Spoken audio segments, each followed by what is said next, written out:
봉독했던 로마서 8장 29절에서 32절의 말씀을 가지고 예수 축복 이런 제목으로 하나님의 말씀을 나누도록 하겠습니다. 우리가 마음에 담고 중요한 말을 진지하게 누구에게 말하는데 듣는 사람이 그 말을 하찮은 농담으로 여기면 기분이 어떻겠습니까?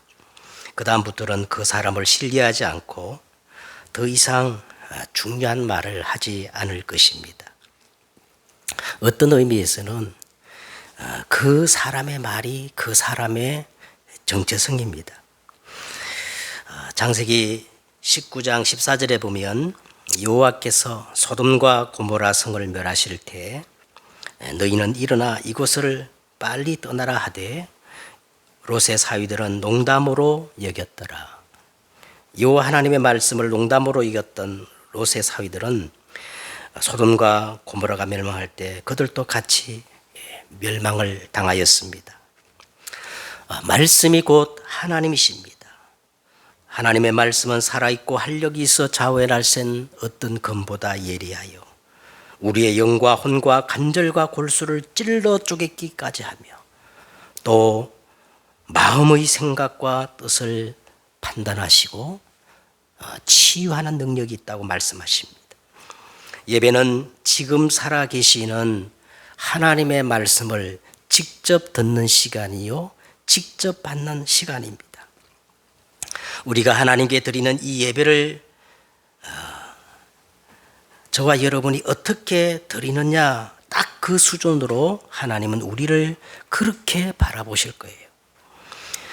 예배를 생명같이 가치 있게 여기면 하나님은 우리를 생명보다 더 가치 있는 존재로 여길 것이고 많은 일 중에 그저 하나의 일로 예배를 드리면 하나님도 그렇게 여길 것입니다. 예배 드리는 상태가 곧 하나님을 향한 나의 영적 상태인 것입니다. 예배를 통하여 말씀을 듣는 것을 보면 그 사람의 지금 하나님을 향한 영적 상태를 가름할 수가 있는 거예요. 자, 오늘은 참복음 시리즈 이제 세 번째 시간으로 예수 축복에 대해서 말씀을 나누는데 여러분 이 땅에 태어난 모든 사람들은 누구나 그 궁극의 목적이 행복을 추구하는 겁니다. 행복을 찾아 아침부터 사람들은 저녁까지 그렇게 땀 흘리며 수고를 합니다. 정작 그러면 도대체 행복이란 뭡니까? 물으면 선뜻 자신 있게 대답하는 사람들이 더 물어요. 그래서 사람들은 행복이란 사람 마음먹기에 달렸다고들 합니다. 어떤 사람은 정말 행복하고 싶은데 행복이 없어서 막 육신적인 극단적인 쾌락을 추구합니다. 쾌락도 행복의 한 일부분이겠지요. 그러나 이 쾌락 뒤에는 반드시 허무와 공허가 밀려오는 것입니다. 우리나라에서는요 옛날부터 오복이라 해가지고 5가지를 행복의 기준으로 삼았습니다. 그 첫째가 뭐냐면 오래 사는 것, 그리고 부자, 건강, 유호덕이라 해가지고요 남에게 꾸지 않고 남에게 베푸는 것, 또 고종명이라 해가지고 이 4가지 복을 누리면서 객사하지 않고 자기 집에서 고통 없이 편안히 죽는 것을 오복이라고 그렇게 생각했습니다. 그런데 분명한 것은 아무리 살펴도 인간의 행복이라는 것은 영원하지 않고 찰나적이고 상대적이고 절대적인 것이 아닌 불신자들이 말하는 일장춘몽이라는 겁니다. 그렇다면 도대체 절대적이고 영원한 참 행복이 어디에 있을까요? 마태복음 5장에 보면 예수님께서 이 땅에 오셔서 세상이 말하는 그 행복의 기준을 완전히 바꾸셨어요. 부자가 아니라 심령이 가난한 자가 복이 있다고 말씀하십니다. 웃는 자가 아니라 애통하고 우는 자가 복이 있다고 말씀하셨어요. 힘 있는 용사가 아니라 온유한 자가 복이 있다고 말씀하십니다. 배부른 자가 아니라 의에 줄이고 목마른 사람이 복이 있다고 하십니다. 긍휼히 여기는 사람이 복이 있다고 말씀하십니다. 마음이 청결한 사람이 복이 있다고 말씀하셨어요. 합평케 하는 사람이 복이 있다고 말씀하십니다. 욕을 먹고 핍박을 받고 모함을 받는 사람이 복이 있다고 말씀하십니다. 완전히 세상의 기준과 정반대의 행복의 기준을 말씀하신 것입니다.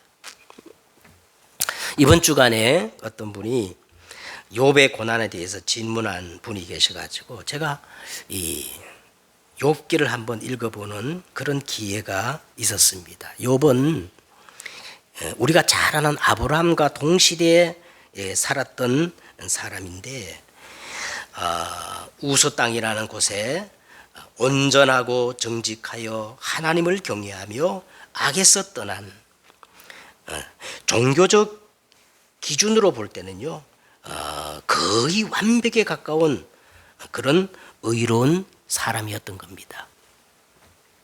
욥은 7남 3녀의 아주 유복한 가정을 이루었고 그리고 그는 많은 재산을 가진 부자였으며 한마디로 세상 기준으로 보면 모든 행복의 조건을 다 갖춘 사람이었습니다. 그런 그에게도 늘 염려와 두려움이 하나 있었는데 자기가 가지고 있는 이 행복, 이 축복이 혹시나 사라지지 않을까, 불행이 닥치지 않을까 하는 그런 염려와 두려움이었던 겁니다. 그래서 잔치를 하고 난 뒤에 혹시 자기들의 그 자녀들이 들뜬 마음에 죄를 범하여 마음으로 하나님을 욕되게 할까요? 항상 두려운 마음으로 그 명수대로 늘 번제를 드렸습니다.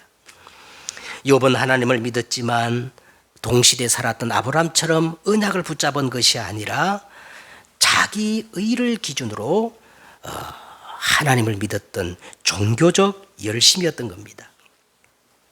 그러던 어느 날 천상회담이 이제 중에 영적 세력 사단이 하나님을 찾아와서 욥을 참소해요. 욥이 어찌 까닭없이 하나님을 경외하리까? 다 그럴 만한 조건이 있기 때문에 욥이 그렇다는 거예요. 만약 욥이 가지고 있는 그 행복의 조건들이 다 없어지면 틀림없이 하나님을 저주하고 떠날 것입니다. 그래서 하나님으로부터 그의 생명만 건들지 않겠다는 조건으로 허락을 받아서 사단이 욥을 치는 겁니다. 하루아침에 그 자녀들과 전 재산이 하루아침에 다 없어지고 말았어요. 이 첫 번째 하나님과 사단의 대결에서 욥은 이 종교적 열심이 얼마나 대단했던지 하나님이 완성을 거두는 그런 구조입니다. 하나님이 완성을 거두었어요. 이 그런 상황에서도 욥은 불신앙하지 않고 겉옷을 찢고 머리털을 밀고 땅에 엎드려 성경에 보니까 하나님을 예배했다는 겁니다. 하나님을 예배하면서 이르기를 내가 모태에서 알몸으로 나와 싸운 적 또한 알몸으로 그리로 돌아갈지라. 주신 이도 여호와시요 거두신 이도 여호와시니 여호와의 이름이 찬송을 받으실지니이다 하고 이 모든 일에 욥이 범죄하지 아니하고 하나님을 향하여 원망하지 아니하니라. 자, 그런데 여기서 욥이 참 대단하지요. 나 같으면 12번에도 하나님 원망할 텐데 욥은 하나님을 예배하고 범죄하지 않았다. 자, 그런데 여기서 끝났으면 참 좋았을 텐데 이 영적 사단 세력은 여기서 포기하고 물러가지 않았어요. 마태복음 12장 43절과 40절의 말씀처럼 더러운 귀신이 사람에게 나갔을 때 물 없는 곳으로 다니며 쉬기를 구하되 쉴 곳을 얻지 못하고 이에 이르되 내가 나온 내 집으로 돌아가리라 하고 와보니 그 집이 비고 청소되고 수리되었거늘. 여기서 끝나는 게 아니에요. 이에 가서 저보다 더 악한 귀신 7을 데리고 들어가 거하니 그 사람의 나중 형편이 전보다 더욱 심하게 되느니라. 이 악한 세대가 또한 이렇게 되리라. 이 사단이 다시 하나님을 찾아왔을 때 하나님이 사단에게 이렇게 말씀합니다. 내가 나를 충동하여 까닭없이 그를 치게 하였어도 그가 여전히 온전함을 굳게 지켰느니라. 사단이 다시 요 하나님께 대답하여 이릅니다. 아닙니다, 하나님. 정말 이제 그의 뼈와 살, 욥의 몸을 직접 치시면 반드시 하나님을 향하여 저주하고 하나님을 떠날 것입니다. 그래서 이 사단이 다시 하나님의 허락을 받아서 이번에는 욥의 몸을 직접 치는 겁니다. 그의 발바닥부터 정수리까지 온몸에 피부병, 종기가 나게 하셨어요. 욥이 제 가운데 앉아서 깨진 그 질그릇 조각을 가지고 자기 몸을 긁고 있는데 그의 아내가 그에게 와서 이렇게 말합니다. 당신이 그래도 자기의 온전함을 굳게 지키느냐? 차라리 하나님을 욕하고 나가 죽으라고 그렇게 욥을 저주하는 거예요.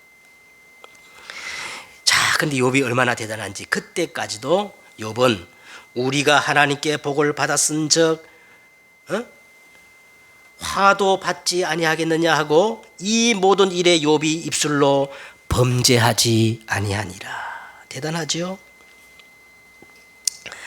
자, 그런데 문제는 욥의 세 친구가 엘리바스, 발닷, 소발이라는 이 욥의 세 친구가 욥의 소식을 듣고 멀리서 욥을 찾아왔는데 찾아와 보니까 욥이 얼마나 망가졌는지 알아볼 수 없을 정도로 그렇게 망가진 거예요. 그래서 할 말을 잃어버렸어요.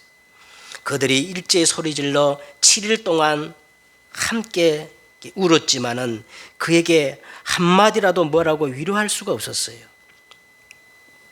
자, 여기서 욥의 심경이 바뀌는 거예요. 다시 말하면 욥이 상대적 그 박탈감에 욥이 가지고 있던 그 종교적 열심이 힘을 잃어버리고 두 번째 대결에서는 이 사단이 승리하는 것처럼 보입니다. 왜 그러냐면 욥이 자기의 태어나는 생리를 저주하면서 내가 난 나를 멸망하였더라면 하나님이 위에서 차라리 돌아보지 않으셨다면 이는 하나님이 내 모태의 문을 닫지 아니하며 내 눈으로 환난을 보게 하셨음이로다. 한탄한 그러면서 내가 두려워하는 그것이 내게 임하고 내가 무서워하는 그것이 내 몸에 미쳤구나. 나에게는 평온도 없고 안일도 없고 휴식도 없고 다만 불안만이 있구나. 그동안 욥이 종교적 열심으로 포장하고 있던 솔직한 자기의